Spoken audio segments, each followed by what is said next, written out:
Hey everyone, welcome back. So I hope you guys had a great day. It's a wild day, obviously. Bitcoin's on fire right now. We also have Intel news about their second generation miner from Grid, SEC reporting. So we'll take a look at that. We also have Bitcoin obviously on fire. Miners are on fire. So we'll take a look at what's actually driving the Bitcoin price up. It's not surprising. I think most of you guys know what's driving it up right now, but we'll get into it as well. And then we'll also discuss some of the possibilities of what the negatives of this might be. So let's get into it here. So as always, not financial advice for entertainment only. Do your own research. Don't fall for scams. Spam posts get reported and deleted. I'm invested in the following companies and coins for full disclosure. So let's take a look at the mining stocks here really quick. So ANY was up today 1.83% to $2.23. It is up in the after hours 7.17%. So things are, jumping pretty hot in the after hours, especially with Bitcoin going up right now.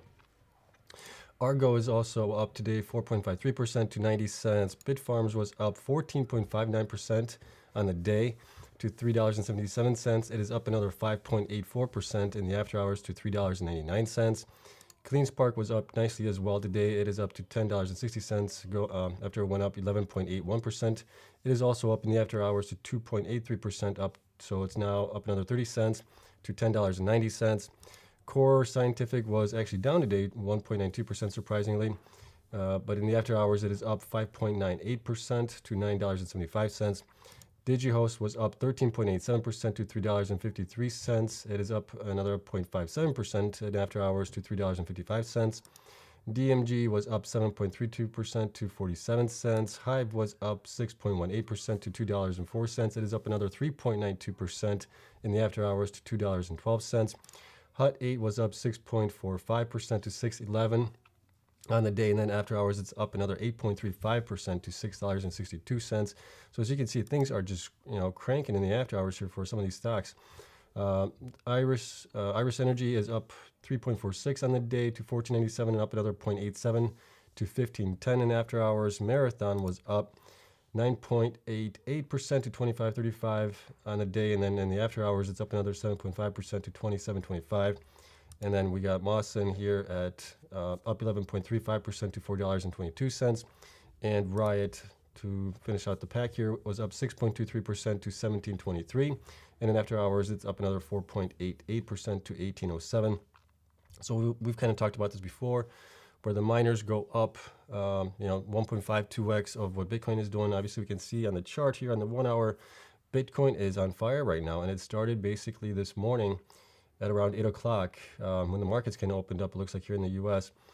But we'll take a look at to see what's driving it. But it is up basically on the day here from the low to the high that we reached here. It was up almost 16.3% on the day. It is up right now about 14.6% on the day. It is up about $5,500 in change. So that's a huge increase in one day, obviously. And we'll take a look at why that's driving it. But obviously RSI is way up there on the 1 hour chart. On the daily, it is looking okay on the 1 hour, on the RSI. We obviously bounced back at a nice U-shaped recovery here. We'll see if we can get past this resistance at 40,000, what is that, 44,700 roughly is our resistance here. We'll see if we can get past it. Obviously looking at the 1 hour chart here on, let me go back to the 1 hour chart.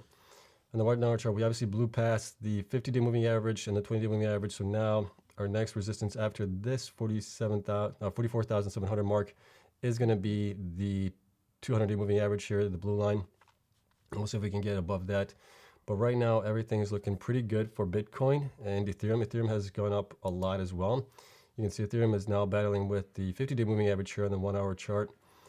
And we can see that it obviously had a nice run up as well, just as Bitcoin did since this morning. And that is all tied together with obviously the Bitcoin price going up. And there is some news obviously that we'll get into that's driving it possibly. Let's take a look at the hash rate on Bitcoin really quick here. So the Bitcoin hash rate right now is at 209 million. It has been obviously increasing. It is down right now a little bit. What is this? This is from yesterday, basically data 173. So this is might be, so it's up 24, in the last 24 hours it's up 21%. So obviously miners are getting turned down because the Bitcoin price has been going up. All right, so first story that we're going to cover here is Intel's new miner.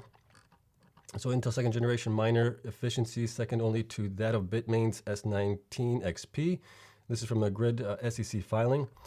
So the new miner boasts power efficiency of 26 joules per terahash, better than most Bitmain and micro BT models, according to miner client grid infrastructure. So here's the details, and then we have another story that actually has some of the slides in it. So the new miner will reach 135 terahash per second, measuring of compute power at electricity efficiency of 26 joules per terahash. So this is actually pretty good. It's not as great, obviously, as the S19 XP, but it is pretty good. It's obviously second to that. It says here, and obviously better than the S19 Pro Hydro that they're using, the 198 terahash, which has an efficiency of 27.5 micro BTs, which brings it 112 terahash, efficiency of 31 joules per terahash. So the second generation Intel miner doesn't beat out, obviously, the S19, however, which can be as efficient as 21.5 joules per terahash, reaching 140 terahashes of hash power. Efficiency, it is unclear whether Intel will be selling exactly the same mining rigs to all of its customers. Its supply agreement with Grid includes design materials, which indicates that the miners' rigs could be tailor-made for or by clients using Intel's mining chips. Jack Dorsey, whose company Block, formerly known as Square, is also buying Intel chips, has said they are designing an open source mining system based on this custom silicon. The new miner is half the price, so this is the real interesting part of it. This makes it a lot more affordable. It makes it a lot more faster ROI, while being 15% more efficient, improving gross profit margins by 130%, Grid's presentation said. Let's see, what else do we have here? Okay, so let's take a look at the presentation here that is available from Thomas Hardware. So they actually pulled this out. This is the old miner. This is the Intel Bonanza Mine prototype image here. And the interesting part here is on the presentation here. So distinguishing supply agreement with leading US-based chip designers. So obviously they're not calling out Intel by name, but we do know that they're working with Intel. Intel has said so as much as that as well. So hash rate 135 terahash, efficiency 26 watts per terahash. So if they spend 75 million on machines, they could get 13,333 of the Intel miners compared to only 7,173 of the S19 Pros from Bitmain. This is a huge difference. Annual gross profit obviously is also going to make a huge impact as well. So 200 million possibly compared to 87 million from Bitmain. Those are huge economic shifts for the miners here to go with basically Intel. There are some assumptions. So they're assuming that the new miner costs around $5,625 per miner, while the S19 Pro costs $10,455. So this is a huge win. They also have fixed price chips based in USD, not tied to BTC volatility and mining economics. So normally Bitcoin or Bitmain actually will have their rigs priced at a ROI of about 12 months. So whatever the ROI is on the 12-month price, that's kind of what you're getting on that, what you're paying for them. And then Grid has a guarantee going forward, chip allocation of 25% of the chips. So that is huge. So obviously the faster you can get the chips, well, not faster, the better the price you can get. Obviously, the faster your ROI is going to be on those miners as well. So this is going to be a huge win for anybody that gets those because they will be profitable a lot faster. This also opens up the possibility for people to get these miners themselves instead of corporations because of the price. The price makes it more attractive. The only downside is the total watts needed for it is still going to be around 3,500 watts or something like that. So you're going to need special circuits in your house, your outlets. You can't just run it off of your regular outlets. You're going to have some beefed up circuit breakers and things like that. So, but that's beyond the point, but at least it makes it possible. So this is actually exciting. It's not as great as I thought it was going to be. A huge improvement over it from what they were, kind of announcing, that this is going to be a huge improvement in hash rate and efficiencies and everything else. It's just not seeing it. A 15% increase is good, but I was thinking it's going to be like maybe 30, 40%, something like that. But it's still good. So don't get me wrong on that. Next, let's take a look at some Bitcoin news here that we have. So global supply chain logistics company Flexport has Bitcoin on their balance sheet. Ryan Peterson, CEO of Flexport, announced on Twitter that their 1.6 billion balance sheet contains Bitcoin. They didn't provide actually how much. But this is another step in the right direction. You have companies buying Bitcoin, putting it on their balance sheet. They didn't report how much. Maybe in time they'll report it. I think if they're publicly traded, they're going to have to report it one way or another on their balance sheet, possibly, I think. But we'll see. So this is obviously a good step forward. We know that other companies also have it on their balance sheet. So this is just another increase in that as well. Other story that came out today was eBay. So eBay could possibly soon accept Bitcoin, Ethereum, and Dogecoin for payments report. So here's the interesting part. Obviously, according to a report from the street, eBay is studying the possibility of adding support for cryptocurrencies like Bitcoin, Ethereum, and Dogecoin.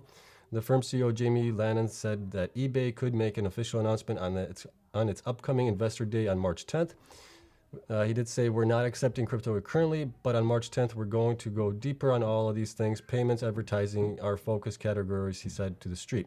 So this is obviously interesting as well. This could be one of the reasons that Bitcoin is pumping today. It might be a small percentage of that, but it's, obviously added to the fuel of the fire of Bitcoin going up so much today.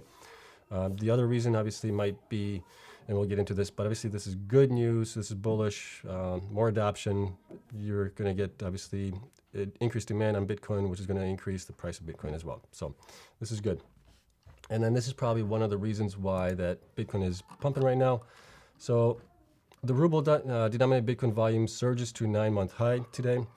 So if we look at the chart here, we can see the BTC ruble daily volume. We had a huge spike here on it. So trading volumes between the Russian ruble and Bitcoin increased to a 9-month high as the country's fiat currency plunged to record lows due to the fallout from the invasion of Ukraine. Obviously, the sanctions are having an impact. So data tracked by Kaikio, a Paris-based cryptocurrency research provider, shows that the ruble-denominated Bitcoin volume surged to nearly 1.5 billion rubles on Thursday, hitting its highest level since May. Interesting part here was, where did I see it here? Similar trends were observed. Oh, it was under here. So the spike in the ruble-based crypto trading volumes came as investors scrambled to move out of the ruble, fearing stricter sanctions from the West. And this, in my opinion, is probably one of the main reasons why Bitcoin is pumping. People are afraid, obviously, that their ruble, I mean, we saw the ruble go down basically, what was it, 30, 40% in the markets today. And people are just fearing they're losing value on their rubles, not dollars, but rubles. So they're going to safe assets that they see as possible hedges against inflation, possibly. But there's a downside to this as well, and we'll get into this at the very end to talk about it. But I think this is one of the reasons why Bitcoin's pumping so hard right now, is a lot of people are buying basically Bitcoin to get out of the ruble, get out of other currencies that may have be impacted by sanctions. And then we also have, obviously, Bitcoin overtakes Russia's collapsing ruble after a sudden price surge. So Bitcoin is overtaking Russia's rubles in terms of total value as Bitcoin price surge just as the ruble goes into free fall. So the Bitcoin price has added 20% since dropping to lows of under 35,000 per Bitcoin last week. Meanwhile, the ruble has crashed almost 30% following new Western sanctions being put on Russia over the weekend. So data from Fiat Market Cap has put Bitcoin ahead of Russia's ruble for the first time as investors bail out of Russian assets in the face of overwhelming global financial sanctions. And obviously we're seeing that in Bitcoin right now. Let's see what Bitcoin's doing right now. And we can see that it is still trying to pump high. Actually, that's Ethereum. Bitcoin is trying to get higher on it. So we'll see how this is going to play out tomorrow. Obviously, this is going to be interesting to watch how Bitcoin goes forward in this week as more and more people start jumping ship from the ruble into Bitcoin. And this leads us to, that was the final story there. So here's my concerns on that. So obviously, a lot of countries have put sanctions on Russia, and Russian oligarchs as well. Their assets are being frozen. They're possibly moving into Bitcoin. I'm afraid that, I don't know if it's going to happen, but here's my concern. I think Bitcoin could become a big target for governments to try and control it. Meaning the on-ramps that we currently do have for Bitcoin, whether you're going onto exchanges or by other means, are going to get a lot stricter. We're going to get a lot more tighter controls put in place. It's going to make it a lot more difficult to basically buy Bitcoin. If you do buy Bitcoin, here's one scenario. You may have to provide where did you get the cash from to buy it, or you might be only able to buy, less than $600 or less than $1,000 on it. Any large transactions that are made with Bitcoin as far as purchases are going to have to be reported to the government.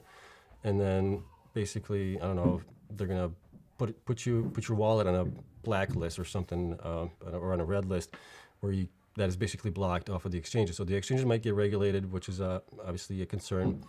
And they're going to have to comply, because if they don't comply, they are going to be shut down, basically. And that is going to be very unfortunate, I think. So we obviously have that. So on-ramps to exchanges are going to get controlled. we're probably going to see regulations as far as how much Bitcoin you can have, how much you can buy, depending on where you're at. Countries that are sanctioned economically are obviously going to be put on the, a red list or black list, whatever they're going to call it. They won't be able to move their funds, and exchanges are going to have to comply with it. Let me know what you guys think of that. That's we'll see how this plays out, but that's just kind of my concern there because of what's going on, because people are trying to skirt the sanctions. So let me know what you guys think of that. Obviously, it's nice to see Bitcoin running up. Miners are going up as well. Good news from Intel as far as the miners. The new miners that they're putting out, those are really appealing looking. I may be looking to buy a couple of those if the price stays where it's at, and it just makes it pretty easy to mine with. So we'll see. So let me know what you guys thought of all these stories, and I'll see you guys in the next one. I do apologize for all the background noise if you're hearing it. I got a bunch of kids upstairs running around right now. So that's it. Hope you guys enjoyed it. As always, if you enjoyed it, hit the like button and subscribe if you haven't already. Helps me out tremendously, and that's all I ask of you guys. Have a great night. I'll see you guys in the next one. Bye.